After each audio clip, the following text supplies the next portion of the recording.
அல்லேலூயா. ஸ்தோத்திரப்பா, ஸ்தோத்திரம் ஸ்தோத்திரம்.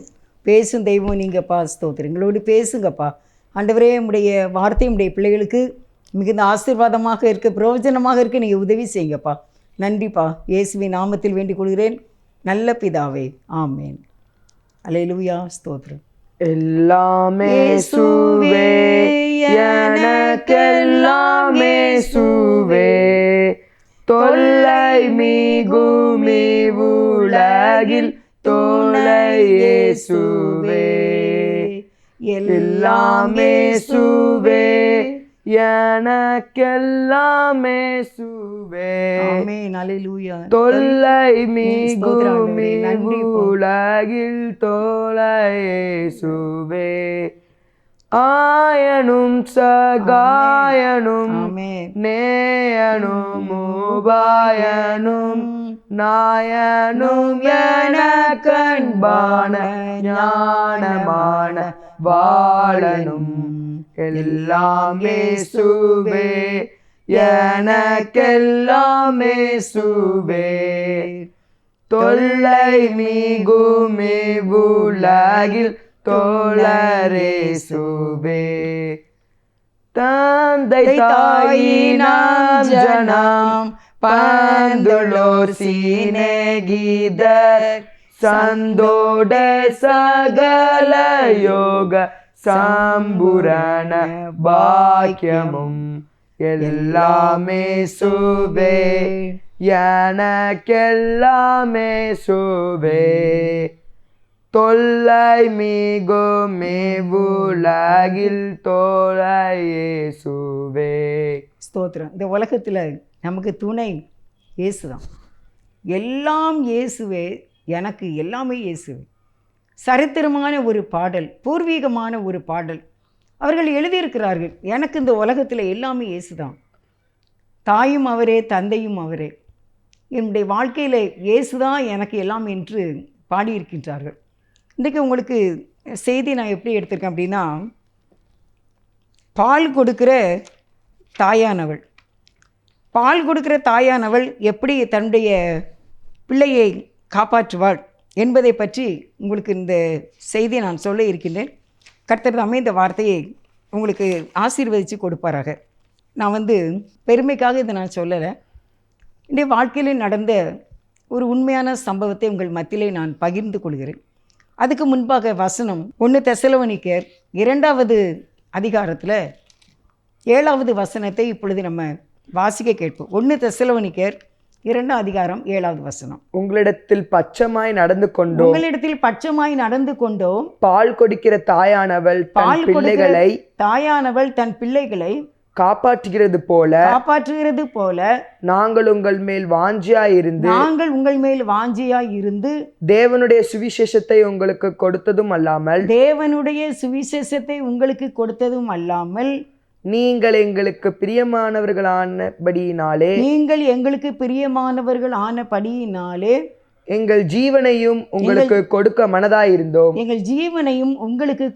மனதாய் இருந்தோம்.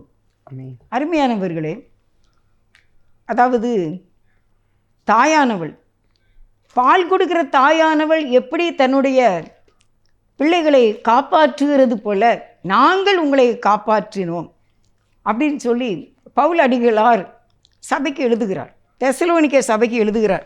நான் என்னுடைய வாழ்க்கையில் நடந்த ஒரு சம்பவத்தை சொல்லுகின்றேன்.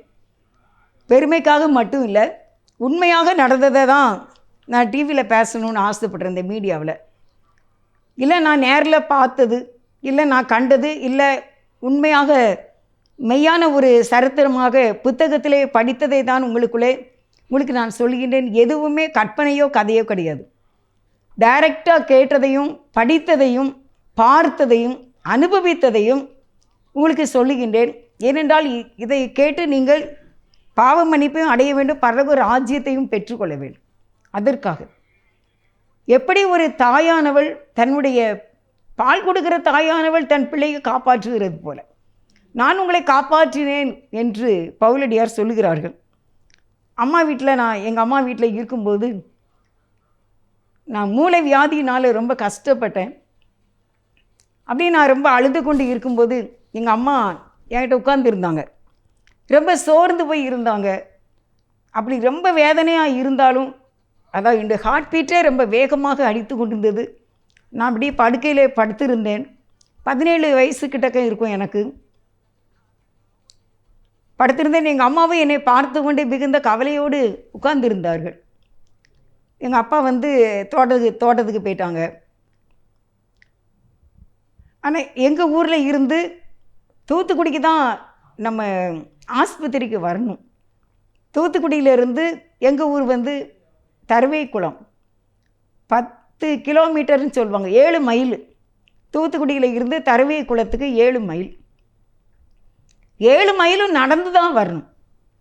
அதனால் என்ன செய்வாங்க, அதிகமாக கை மருந்து தான் பார்ப்பாங்க ஊரில். இதுக்கு என்ன கை மருந்து பார்க்க? இந்த வாலிப பிள்ளைக்கு இப்படி சுகம் இல்லைன்னு யார்கிட்டையும் போய் சொல்ல முடியாது. அதனால் எங்கள் அம்மா கவலையோடு அப்படி உட்காந்துருந்தாங்க. ஒரு அக்கா அந்த நேரம் வந்தாங்க. வந்தவுடனே அவங்க என்னையை பார்த்துட்டு சொன்னாங்க, இந்த பிள்ளைக்கு சுகம்லாம் இருக்குது, இந்த பிள்ளை நடிக்குது அப்படின்னு சொன்னாங்க. சும்மா உங்ககிட்ட என்ன செய்கிறா, நடிக்கிறா அப்படின்னு சொன்னாங்க. அப்போ எங்கள் அம்மா சொன்னாங்க, அப்படிலாம் சொல்லாதம்மா, என் பிள்ளையை பற்றி எனக்கு தெரியும், என் பிள்ளை உண்மையிலே கஷ்டப்படுதுமா, அப்படிலாம் இல்லை அப்படின்னு எங்கள் அம்மா சொல்லிவிட்டு, நீ போவாங்கிட்டு, என் பிள்ளை படுற கஷ்டம் எனக்கு தான் தெரியும் அப்படி எங்கள் அம்மா சொன்னாங்க. பார்த்துக்கோங்க, உண்மையிலே அருமையானவர்களே, ஒரு தாய் தன்னுடைய பிள்ளையை எப்படி காப்பாற்றுவார்? இதை நான் வந்து ஆவிக்குரிய வாழ்க்கைக்கு இதை நான் கொண்டு வருகின்றேன்.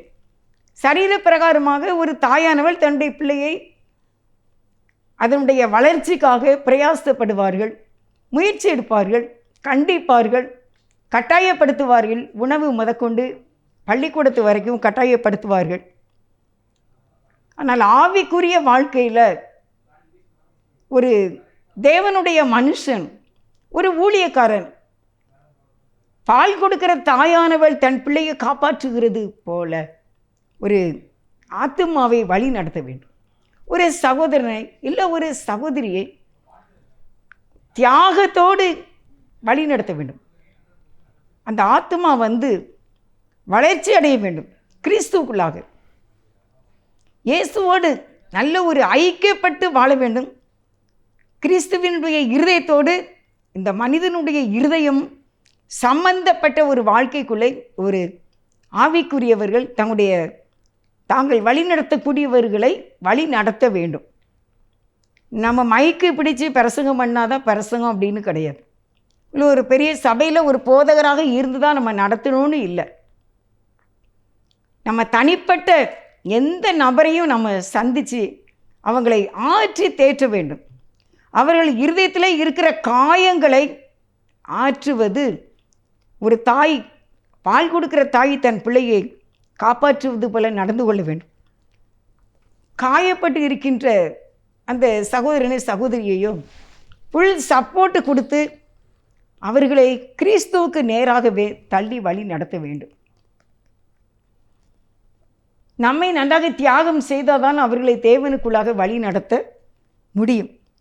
தேவ கிருபையால் ஆண்டவருடைய சப்போர்ட்டு, ஆண்டவருடைய அனுகிரகம், அந்த பரிசுத்த ஆவியானவரும் இயேசு கிறிஸ்துவின் இரத்தமும் அவங்களுக்கு வந்து வெயிட்டுகளை இருக்குது என்பதை அவர்கள் அதை கண்டுகொள்ளும்படி அவருடைய கண்கள் திறக்கப்பட ஜெபிக்க வேண்டும். ஒரு நாள் எங்கள் சர்ச்சில் வந்து கன்வென்ஷன் நடக்குன்னு எங்கள் அத்தை நீ கூப்பிட்டாங்க. கன்வென்ஷன் நடக்கு, நீ வாரியா அப்படின்னு கூப்பிட்டாங்க மீட்டிங்னு. எனக்கு கன்வென்ஷன்னா என்னென்னு தெரியாது. அது கன்வென்ஷன் அப்படின்னா மனம் திரும்புதல் கூட்டம். நான் ஏதோ மீட்டிங் போல் ட்ராமா எதுவும் நடக்கும் அப்படின்னு நினச்சிட்டு நான் வாரேன் அப்படின்னு சொன்னேன். 2 குழந்தைங்களை கொண்டுக்கிட்டு போனேன் மடியில். அங்கே இந்த மீட்டிங் நடந்து கொண்டு இருக்கின்றது. அங்கே பெரிய ஸ்டேஜ் போட்டிருக்காங்க, ஸ்டேஜில் பேசிகிட்டு இருக்காங்க. அப்பொழுது அநேகர் எழுதி கொண்டு இருக்கின்றார்கள். நான் அந்த கூட்டத்தில் உட்கார்ந்துருக்கேன் என்ற குழந்தைகளை வைத்து கொண்டு. அப்பொழுது ஒரு முகம், அந்த முகம் வந்து என்னுடைய இந்த வலது பக்கமாக அந்த முகம் இருந்து என்னோடு பேசினது. நீ எனக்கு வேண்டும் என்று கேட்டது. அந்த முகம், நீ எனக்கு வேண்டும். நான் சொன்னேன், தரமாட்டேன். நான் தரமாட்டேன் அப்படின்னு. ஆனால் எங்களுக்குள்ளே உரையாடல் வேகமாக போய்க்கொண்டு இருக்கின்றது. அவர் என்னிடத்தில் நீ எனக்கு வேண்டும் என்கின்றார், நான் தர முடியாது என்கின்றேன். இப்படியாக என்னுடைய மனதுக்குள்ளே ஒரு பெரிய போராட்டம் நடந்து கொண்டு இருக்கிற அந்த சமயத்தில் என்னுடைய இருதயத்தில் எனக்கு ஒரு சத்தம் கேட்டது. என்ன சத்தம் அப்படின்னா, உன்னை கேட்குறது கடவுள் அப்படின்னு. கடவுள் தான் உன்னை கேட்குறாரு, நீ உன்னை அவர்கிட்ட கொடுக்கணுமா? நான் கடவுள்னா ரொம்ப பெரியவர் இல்லை, அப்படி தானே எங்கள் அம்மா வீட்டிலே நான் போதிக்கப்பட்டேன். கடவுள் ரொம்ப பெரியவர், தேவன் ரொம்ப பெரியவர், அவர் எங்கேயோ இருக்காரு, நாம் அவரை என்ன செய்யணும்? தொழுது கொள்ள வேண்டும். அவர் வானத்திலே இருக்கின்றார், அவரை என்ன செய்யணும்? நம்ம முழங்கால் போட்டு ஜெபம் பண்ணிக்கிடணும், அவ்வளோதான் தெரியும். உடனே கடவுளே என்னை கேட்கின்றாரா அப்படின்னு நான் முழங்கால் போட்டு, கடவுளே என்னை உமக்கு தருகின்றேன் என்று நான் சொன்னேன். அந்த நேரத்தில் திருமணம் முடிந்தும் எனக்கு இந்த மூலவியாதி இருந்தது, இன்னும் பல வியாதிகள் என் சரீரத்தில் இருந்தது. அதிகமான தலைவலி இருக்கும், அதிகமான ஒரு இருமல் இருக்கும். உடைய மூத்த மகன் நான் நிறை மாதமாக இருக்கும்போது எனக்கு இருக்கிற இருமல்லாம் சொல்ல முடியாது. இரவும் பகலும் இருமிக்கொண்டே இருப்பேன். அவன் பிறந்த பிறகுதான் அந்த இருமல் எனக்கு விட்டுச்சு. அந்த இருமல் அடிக்கடி என்னை தொந்தரவு செய்யும்.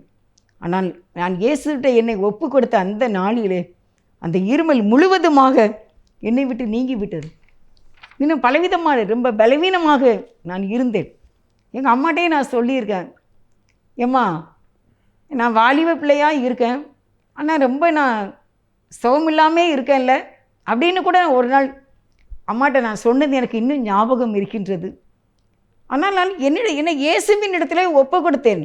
அன்றைக்கு எல்லாமே என்னை விட்டு போய்விட்டது. இவ்வளவு காலமும் ஏசப்பா என்னை வழிநடத்தி கொண்டு இருக்கின்றார். அவருடைய மிகுந்த கிருபையினால், இரக்கத்தினால அன்றைக்கி நான் ஒப்பு கொடுக்கும்போது அவர் என்னை ஆட்கொண்டு விட்டார். இந்த வியாதியெல்லாம் அவர் எடுத்து விட்டார். இதுதான் சிலுவையில் அவர் எனக்காக செய்த ஒரு பெரிய ரட்சிப்பு.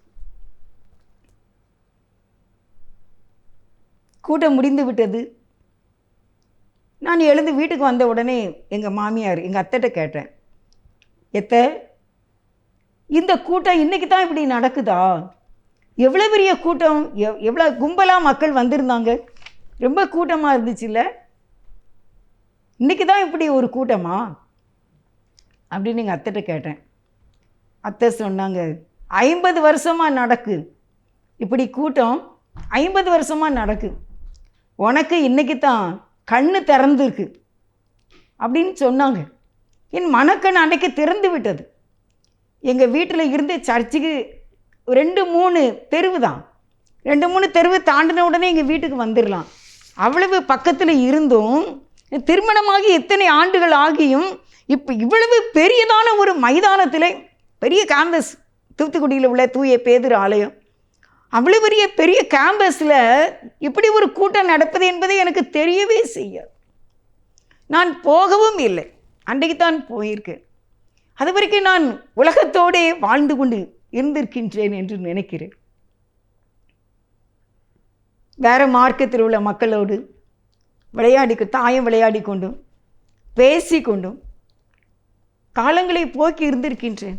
ஆனால் ஒரு நாள் தேவன் நினைத்திருக்கிறார், என்னை அழைத்து கொண்டு அவர் அந்த மீட்டிங்கில் என்னை ஆட்கொண்டார். இந்த பரிசுத்த ஆவியானவர் என்னை ரட்சித்தார். அவருடைய கிருபையினால் என் கண் திறக்கப்பட்டு விட்டது.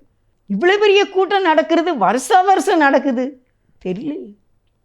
இன்றைக்கு அருமையானவர்களே, எவ்வளவோ ஜனங்கள் இந்த பூமியிலே வாழ்ந்து கொண்டு இருக்கின்றார்கள். இவ்வளோ பெரியதான மீட்டிங்கு நடந்துக்கிட்டு தான் இருக்குது, சர்ச்சு நடந்துக்கிட்டு இருக்குது, ஆராதனைகள் நடந்து கொண்டு இருக்கின்றன. பரிசுத்த ஆவியினாலே மக்கள் நிரம்பி வழிந்து கொண்டு இருக்கின்றார்கள், ரட்சிக்கப்பட்டு கொண்டு இருக்கின்றார்கள். ஆனாலும் எல்லாரும் இல்லையே. அதுக்கு தான் ஒரு பால் கொடுக்கிற தாயானவள் தன் பிள்ளையை காப்பாற்றுவது போல ஒரு நபர் வேண்டும் என்கின்றார் இயேசு. அன்னைக்கு என்னுடைய மாமியார் என்னை கூட்டிக் கொண்டு போனார்கள். என்னுடைய கண்களை கர்த்தர் திறந்தார். அவர் எனக்குள்ளே வந்தார், என் பாவங்களை மன்னித்தார், எங்களுடைய குடும்பத்தை நடத்தி கொண்டு இருக்கின்றார். அல்லேலூயா, அல்லேலூயா. கர்த்தர் நல்லவர். அருமையானவர்களே, இயேசுவை நீங்கள் அறிந்து கொண்டால், இந்த மார்க்கத்தை நீங்கள் அறிந்து கொண்டால், இது சரியான மார்க்கம். இந்த மார்க்கத்தின் மூலமாய் தேவனுடைய ராஜ்யத்தை, பரலோக ராஜ்யத்தை நீங்கள் அடைய முடியும். இந்த மார்க்கத்துக்குள்ளே நாம் அநேகரை கொண்டு வர வேண்டும் என்று இன்றைக்கு நான் உங்களுக்கு சொல்லிக் கொண்டு இருக்கின்றேன். ஒரு தாயை போல தன்னுடைய பிள்ளையை, பால் கொடுக்கிற தாய் தன் பிள்ளையை எப்படி காப்பாற்றுவாள்? அது தொட்டில் கிடந்துச்சுன்னா டப்பா பால் கொடுக்காங்க, கொடுத்துட்டு டப்பாய் கீழே வச்சுட்டு பிள்ளை வாயை துடைப்பாங்க. அப்படியே பூ போல் தொட்டில் போட்டு ஆட்டுவாங்க, இல்லை மெத்தையில் போட்டு படுக்க வைப்பாங்க, எட்டி எட்டி பார்ப்பாங்க. தூங்கிட்டா, நல்லா தூங்குதா, அந்த பால் கொடுத்த ஆகாரம் இறங்கு வரைக்கும் கையில் வச்சு தடவிக்கிட்டே இருப்பாங்க, முதுகை தடவி விடுவாங்க, காற்று பிடிச்சி தூக்குவாங்க. அது இறங்குற சத்தம் கேட்ட பிறகுதான் அந்த குழந்தையை தொட்டிலே கிடத்துவார்கள். தாயானவள் அந்த பிள்ளையின் மேல் அவ்வளவு கவனமாக இருக்கிறது போல இன்றைக்கு தேவனுடைய ஊழியத்தை செய்கிற நாமும் ஒருவரை இப்படியாக நடத்த வேண்டும். அவர்கள் வாழ்க்கையின் தரம் என்ன? அவர்களுடைய ஆத்துமாவின் வளர்ச்சி என்ன? இந்த ஆத்துமா புதிய பூமி என்று ஒரு உலகம் வரும். ஆண்டவருடைய இரகசிய வருகைக்கு பின்பாக அந்த புதிய பூமிக்கு போக வேண்டும். இன்னும் மேலான புதிய எருசலேம் இருக்கின்றது, சீயோன் இருக்கின்றது, பரதீசு இருக்கின்றது. இந்த மேலான வானங்களுக்கு போக வேண்டும். அங்கே ஒரு உலகம் இருக்கின்றது, அங்கே பல வாசஸ்தலங்கள் உண்டு. அங்கே யார் அழைத்து செல்வா? பாவத்திலே சாபத்திலையும் கிடைக்கிற மக்களை யார் அழைத்து செல்வார்கள்? எவ்வளவு கடந்த நாளில் நீங்கள் பொள்ளாச்சியில் நடந்த பாலியல் விவகாரத்தில் 8 பேரை ஜெயிலில் கொண்டு போட்டாங்க. சாத்தான் ஏமாற்றி விட்டானே 8 வாலிபர்களை, 8 வாலிபர்களின் வாழ்க்கையை பாழாக்கி விட்டானே.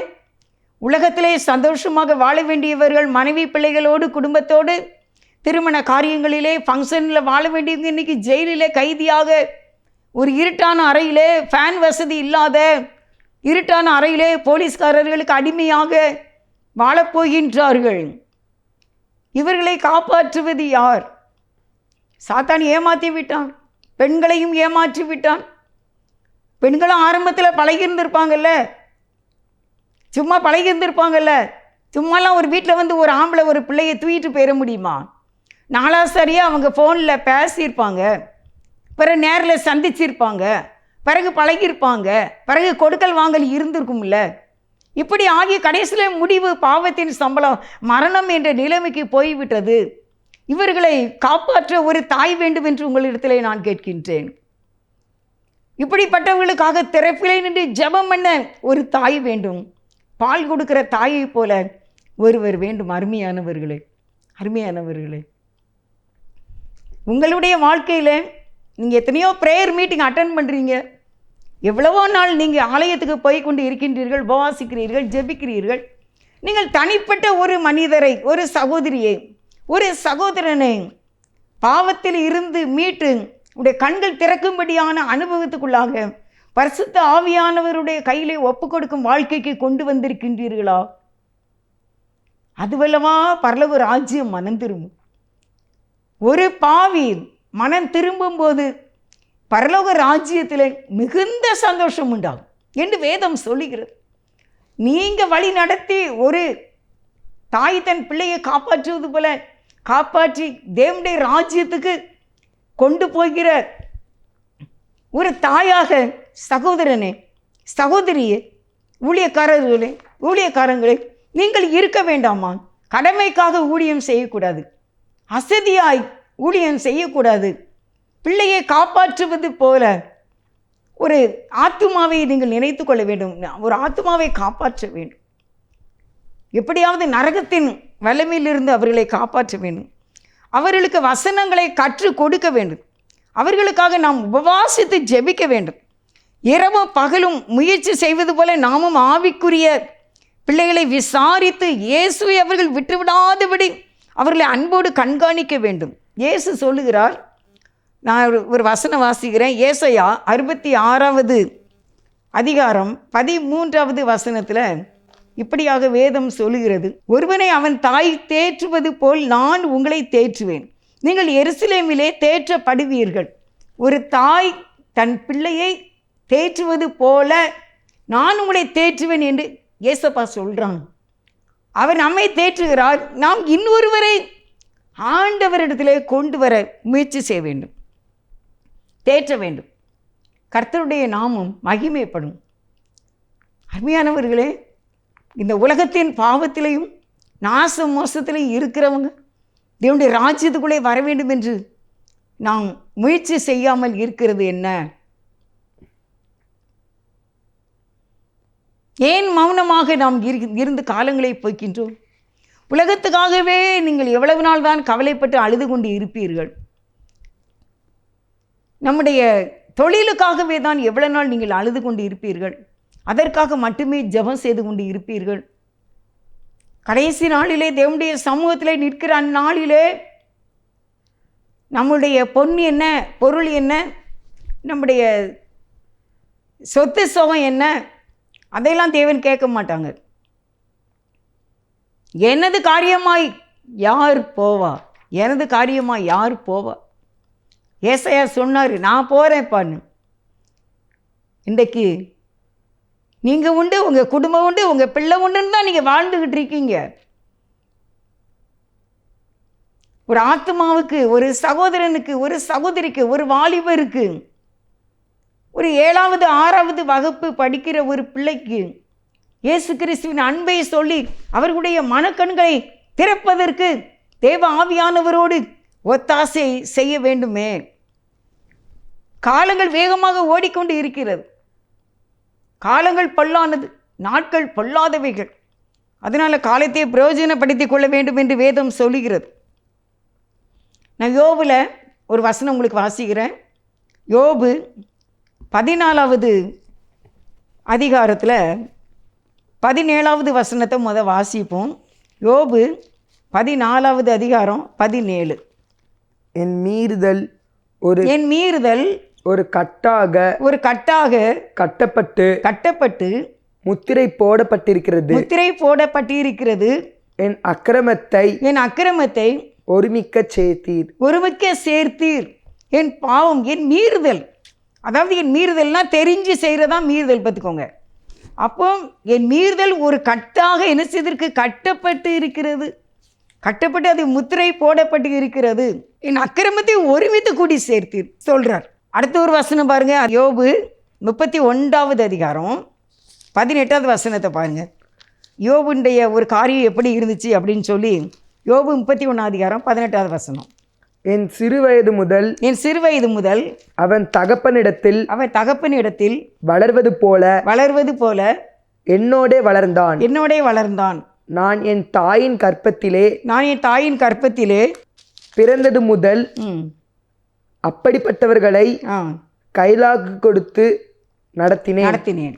அப்போ நான் அதுக்கு 17வது வசனம், தாய் தகப்பன் இல்லாத பிள்ளை என் ஆகாரத்தில் சாப்பிடாமல் நான் ஒருவனாய் சாப்பிட்டது உண்டோ? நான் தனியாக ஒரு நாளுமே சாப்பிடல. தாய் தகப்பன் இல்லாத பிள்ளைய சேர்த்து தான் நான் சாப்பிட்டேன். அடுத்த வசனத்தில் சொல்கிறாரு 18, என் சிறு வயது முதல் அவன் என் தகப்பனிடத்தில் வளர்வது போல என்னோடே வளர்ந்தான். நான் என் தாயின் கற்பத்திலே பிறந்தது முதல் அப்படிப்பட்டவர்களை கைலாகு கொடுத்து நடத்தினேன் சொல்கிறார் யோபு. அதனால தான் அவர் இரட்டிப்பான நன்மைகளை பெற்று ஆசீர்வதிக்கப்பட்டார். தகப்பனில்லாத பிள்ளைகள் என்னோடு கூட எங்கள் வீட்டில் வளர்ந்தார்கள். அவர்களுக்கு நான் கைலாகு கொடுத்து நடத்தினேன். அல்லேலூயா. இப்படி செய்யக்கூடியவர்கள் எல்லாருமே வீட்டில் தான் நல்ல கேட்டு போட்டு வீட்டெல்லாம் பூட்டிடுறாங்க. யாருமே சும்மாலாம் இப்படிலாம் யாரையும் வளர்க்குற காலம் இல்லை. இது என்னை ஆண்டவருக்குள்ளே வழி நடத்தின இந்த அம்மா சொல்லுவாங்க, அந்த பிள்ளையை வளர்த்தேன், இந்த பையனை வளர்த்தம்மா அப்படின்னு சொல்லுவாங்க. எனக்கு ஆச்சரியமாக இருக்கும். வீட்டில் வச்சு வளர்த்து படிக்க வச்சு கல்யாணம் பண்ணி கொடுத்தவங்களாம் அந்த காலத்தில் இருக்காங்க. இன்றைக்கு அவங்களுடைய சந்ததியை கர்த்தர் ஆசீர்வதித்து இருக்கிறார். யார் இப்போ அப்படி உள்ளே ஏற்றுக்கொள்கிறா?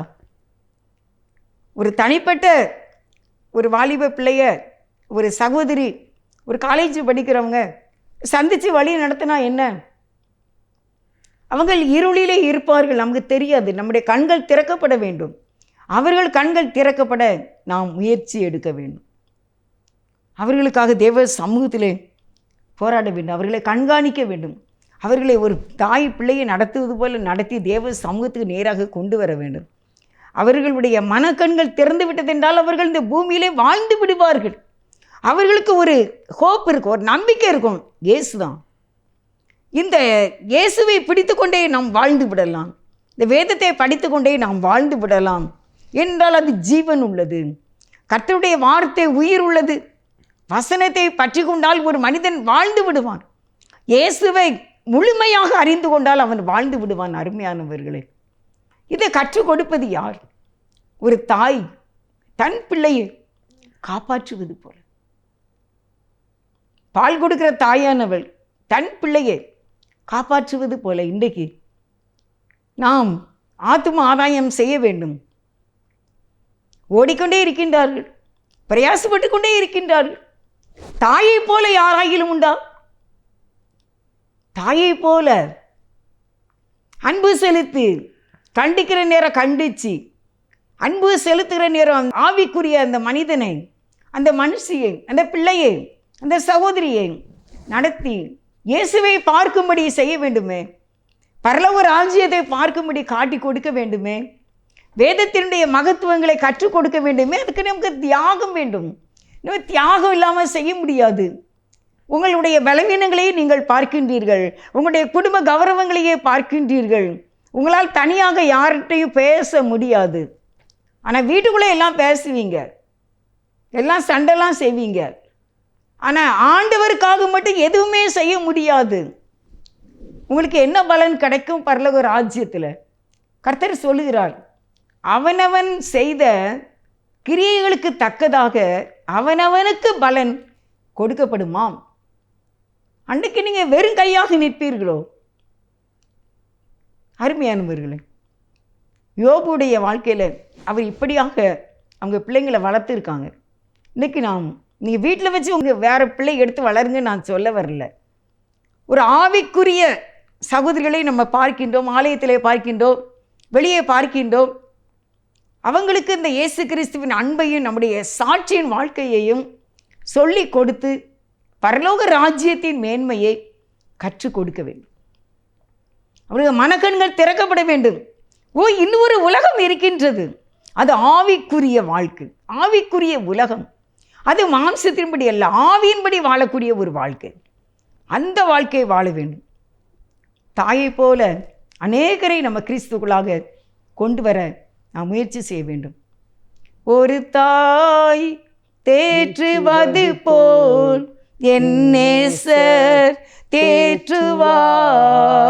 ஒரு தாய் தேற்றுவது போல் என் நேசர் தேற்றுவார். அல்லேலூயா, அல்லேலூயா, அல்லேலூயா, அல்லேலூயா. மார்போடு அணைப்பாரே, மனக்கவலை தீர்ப்பாரே. மார்போடு அணைப்பாரே, மனக்கவலை தீர்ப்பாரே. ஒரு தாய் தேற்றுவது போல் என் நேசர் தேற்றுவார். ஒரு தாய் தேற்றுவது போல் என் நேசர் தேற்றுவார். ஒரு போதும் கைவிடார், ஒரு நாளும் விலகிடார். ஒரு நாளும் விலகிடார், ஒரு போதும் ஆமென் கைவிடார். ஆமென். ஒரு நாளும் விலகிடார். ஒரு தாய் தேற்றுவது போல் என் நேசர் தேற்றுவார். ஒரு தாய் தேற்றுவது போல் என் நேசர் தேற்றுவார். அன்பின் ஆண்டவரே, உம்மை துதிக்கிறோம், ஸ்தோத்திரிக்கிறோம். ஏசப்பா, நீங்கள் எங்களை ஒரு தாய் தேற்றுவது போல நீங்கள் எங்களை தேற்றி எங்களை வழிநடத்தி பாதுகாத்து பராமரித்து ஆசீர்வதித்து வருகின்றீர். எங்களுடைய வாழ்க்கையிலையும் அநேக மக்கள் இருளிலும் பாவத்திலும் உளையான சேற்றிலும் கிடக்கிறவர்களை நாங்கள் உம்மண்டை கொண்டு வர பால் கொடுக்கிற தாயானவள் தன் பிள்ளைகளை காப்பாற்றுவது போல என்று பவுலடிகளார் சொல்லுகிறது போல நாங்களும் எங்களுடைய வாழ்க்கையில் உங்களை பின்பற்றி அநேக மக்களை உம்மண்டை கொண்டு வர எங்களுக்கு வாய்ப்புகளையும் அதற்கேற்ற மனநிலைமையையும் உம்முடைய பரிசுத்த ஆவியை தந்து அநேக மக்களை இரட்சிப்புக்குள்ளே வழிநடத்தி உம்மிடத்திலே கொண்டு சேர்க்க எங்களுக்கு கிருபை தர வேண்டும் என்று இந்த செய்தியை கேட்கின்ற எல்லாரையும் ஆசீர்வதிக்க வேண்டும் என்று இயேசுவின் நாமத்தில் வேண்டிக் கொள்கின்றேன். ஜீவனுள்ள நல்ல பிதாவே, ஆமென். God bless you.